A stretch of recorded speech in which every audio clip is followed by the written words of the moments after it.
operário em construção Vinícius de Moraes. Era ele que erguia casas onde antes só havia chão. Como um pássaro sem asa, ele subia com as casas que lhe brotavam da mão. Mas tudo desconhecia da sua grande missão. Não sabia, por exemplo, que a casa de um homem é um templo sem religião. Como tampouco sabia que a casa que ele fazia, sendo sua liberdade, era sua escravidão. De fato, como podia um operário em construção compreender por que um tijolo valia mais do que um pão?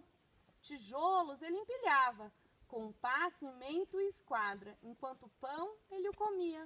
Mas fosse comer tijolo!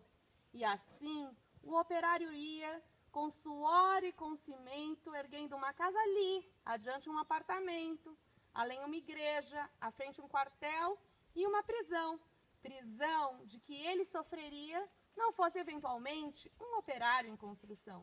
Mas ele desconhecia esse fato extraordinário, que o operário faz a coisa e a coisa faz o operário.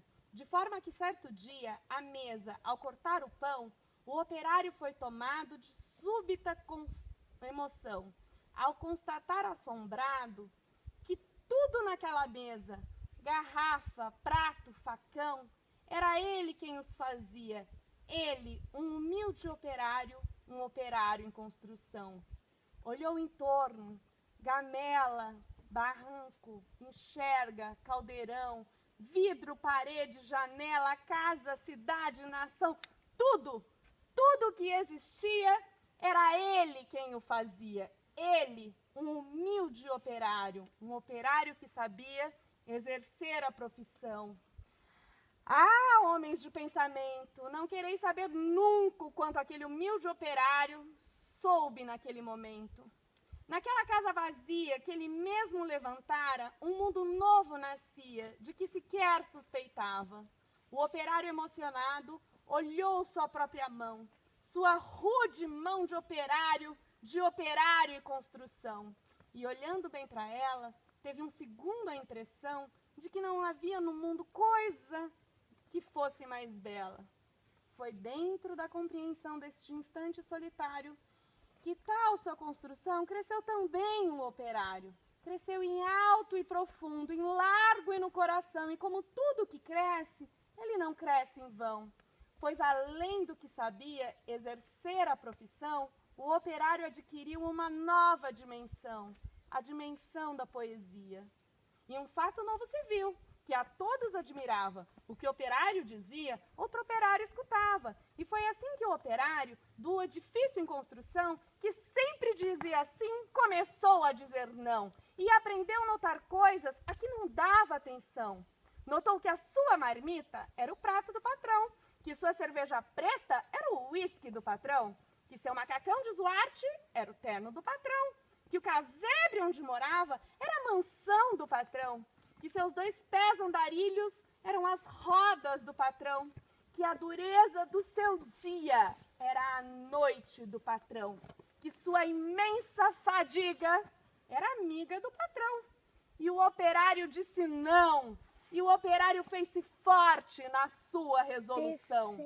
Como era de se esperar, as bocas de delação começaram a dizer coisas aos ouvidos do patrão, mas o patrão não queria nenhuma preocupação. Convença-no do contrário, disse ele sobre o operário. E ao dizer isso, ele sorria.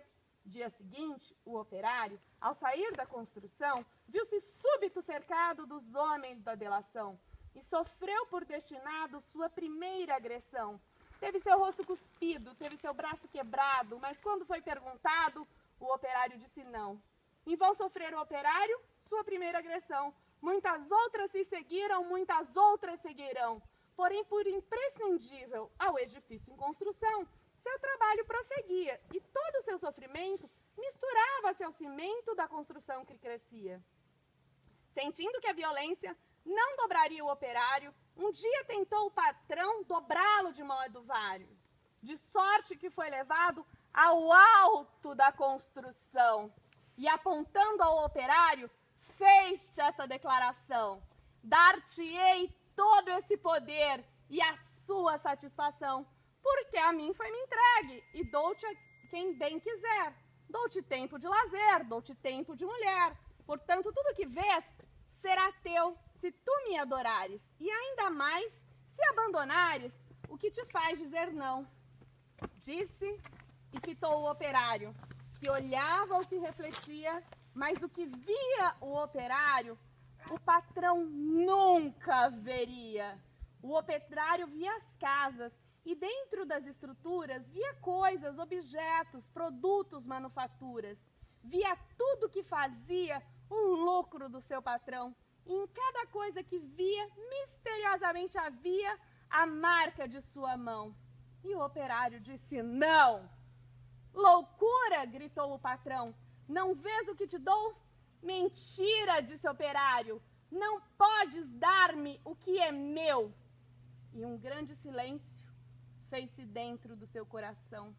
Um silêncio de martírios, um silêncio de prisão, um silêncio povoado de pedidos de perdão, um silêncio apavorado como medo em solidão, um silêncio de torturas e gritos de maldição, um silêncio de fraturas a se arrastarem no chão.